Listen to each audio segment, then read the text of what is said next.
cautiously. Poison gas. The attractions were obvious.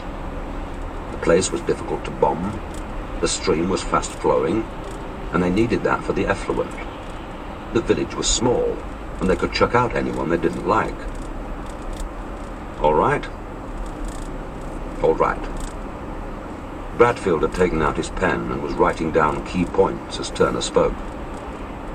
Turner could see the numbers down the left side, and he thought, what difference does it make about the numbers? You can't destroy facts by giving them numbers. The local population claims it didn't know what was going on there, which was probably true. They knew the mill had been stripped, and they knew that a lot of expensive plant had been installed. They knew the warehouses at the back were specially guarded, and they knew the staff weren't allowed to mix with the locals.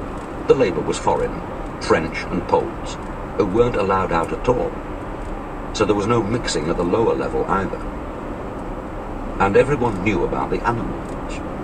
Monkeys mainly, but sheep, goats and dogs as well. Animals that went in there and didn't come out. There's a record of the local Gauleiter receiving letters of complaint from animal lovers. He looked at Bradfield in wonder. He worked down there night after night, putting it all together. He had no business down there. The basement archive has been out of bounds for many years. He had business there, all right. Bradfield was writing on his pad. 2 months before the end of the war, the factory was destroyed by the British. Pinpoint bombing. The explosion was enormous. The place was wiped out, and the village with it. The foreign labourers were killed. They say the sound of the blast carried miles. There was so much went up with it. Bradfield's pen sped across the paper.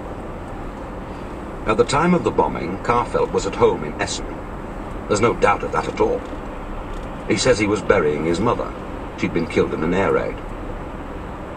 Well, he was in Essen, all right. But he wasn't burying his mother. She'd died 2 years earlier. Nonsense, Bradfield cried. The press would long ago. There's a photostat of the original death certificate on the file, Turner said evenly. I'm not able to say what the new one looks like, nor who faked it for him, though I should think we could both guess without rupturing our imaginations. Bradfield glanced at him with appreciation. After the war, the British were in Hamburg, and they sent a team to look